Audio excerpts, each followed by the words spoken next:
I'm Malcolm Van Delst, and this is a bunch of things from Do the Wrong Thing. I'll jump right in with my selection of new blurbs to describe the book.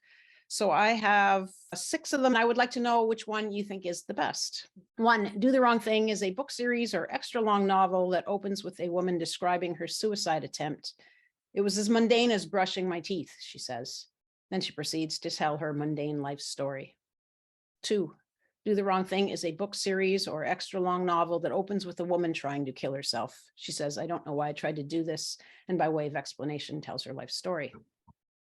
3, Do the Wrong Thing is a book series or extra long novel that opens with a nervous woman struggling to be truthful as she recounts her suicide attempt, but she can't be, so barrels ahead with the rest of her life story. 4, Do the Wrong Thing is a fictional memoir narrated by a naive farm girl as she searches for meaning in art and love and acceptance. It opens with her trying to kill herself. 5, Do the Wrong Thing, a book series or extra long novel, tells the life story of a woman who tries to replace religion with art and ends up trying to kill herself. 6, Do the Wrong Thing is a book series or extra long novel that follows a woman from a remote religion-steeped farm to the city as she searches for a new salvation. Which of the following openings to part 4 do you prefer and why? The first one, Eyes of Different Colors. Part 4 of Do the Wrong Thing. A Ghost in the Suburbs is the name of the chapter. Summer, 1987. Wandering around Aunt Bet's house, trying not to touch things. My feet hurt the carpet. I mean, they don't. I know they don't. But that doesn't stop me from trying to keep my weight off the plush perfection. Even right after it was vacuumed, the rug in my mother's good living room was never thick enough to show footprints like this one. This room isn't even the good living room. It's Aunt Bet's walk-through tiny TV room. Marble fireplace, shiny, flat front surfaces on the mantel and hearth with rough stone sides. Wood coffee tables, wood-armed couches and chairs. You will definitely bang yourself if you fall, drift through, touch nothing. My bedroom is in the basement. It's actually cool down here and no one has to see me. Aunt Bet is beautiful, physically beautiful. Shorter than Mom, with dark brown hair instead of my mother's auburn curls. What Bet lacks in stature, she makes up for in a wide, open face, alert eyes, ready smile and laugh. Delicate features, graceful limbs, confidence. An easy, solid confidence that my mom, well, skittish, jerky, eyes registering confusion and mistrust when she's confronted with anything new. Face contracting, pruning, eyes watering, hunched shoulders, a tiny, unsteady walk that says, whatever you want, Massa, I'm here to, please don't hit me. Mom's Tyrannosaurus Rex-like in her stature, but Bet is everything you want a German maiden and matron to be, if you're German and want to feel proud of that. I'm wary of Aunt Bet.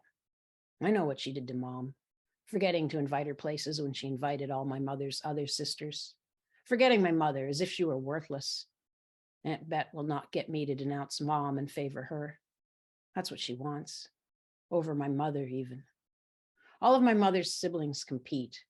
They don't care what it is. They have to be the best, the first, the strongest. I won't be fooled. I love Aunt Bet. How can you not?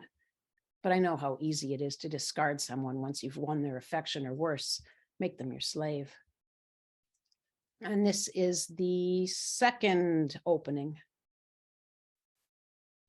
Summer, 1987. You can stay with Aunt Bet until you find a job, my mom says. I don't want to impose, I reply. Well, Aunt Bet is a bit lonely with the house empty. Angie just got married and Maury is away at school. And you'd have to pay some rent. I nod. I can't stay at my parents'. They live in the country, an hour's drive from Arbor, where the jobs are. Aunt Bet is beautiful. Shorter than Mom, with dark brown curls instead of auburn, but what she lacks in stature, she makes up for in a wide, alert face, sparkling eyes, and a quick smile and laugh. Her features are delicate, her limbs graceful. I suppose my mom was like that once, but after 6 kids and the farm, she hunches, skittish, hesitant, eyes narrow and darting with confusion. Aunt Bet is everything you want a German maiden and matron to be, if you're German and want to feel proud of that. My mom is a Kick dog. I'm cautious around Aunt Bet. I remember my mom crying because Aunt Bet would forget to invite her places, making her feel small. I won't favor Aunt Bet over my mother. That's what Aunt Bet wants. My mother's brothers and sisters all want to be the favorite, the top dog. I won't let Aunt Bet trick me. I know how easy it is to discard a person once you've won their love. Continue on, and this is the diary entry that I had taken out, but I'm re-adding in. I want to know if you think these are worth keeping in. July 12th, 2017, 9 p.m. The closer I get today, the harder it is to write. I'm like one of those retired judges and military people. Once they're no longer working, it's easy for them to condemn the laws and ways of life they upheld while they were gainfully employed as defenders of those laws and ways of life. Once they've retired, they can say everything they didn't want to risk their jobs and livelihoods for. Similarly, I'm afraid to tell you what happened and what I did in my life the closer we get to now. You'll judge, condemn, or choose not to talk to me. If you're my husband, you'll divorce me. I'll be alone again. I can't be alone again. I'm crying. I can't do that. Please. I didn't know what was right or wrong. Everything was wrong. I wanted love. That's all. Anywhere, anytime. Love that I didn't have to buy, that came free like air, water, or trees in the forest. Great big arms around me like that forest in North Carolina, or the moss, or the moon over the cliff with the waves pounding on the rocks below.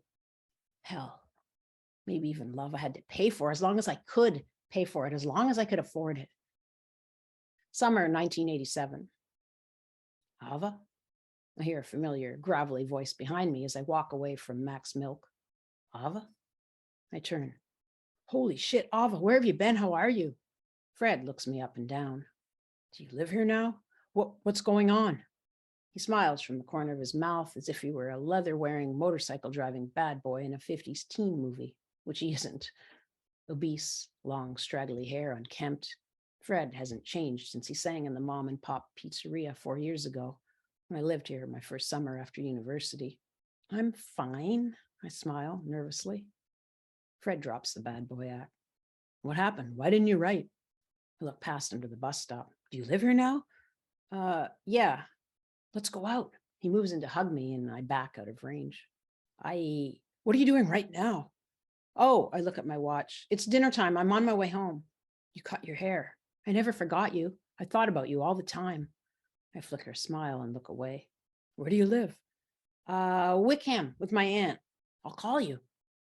I remember our fumbly encounters from that summer when I couldn't bring myself to have sex with him, even though I believed it was wrong to reject someone because they were fat. Obese, I mean. Tomorrow? Oh, no. I'm going home to my parents. What's your phone number? I don't have a pen.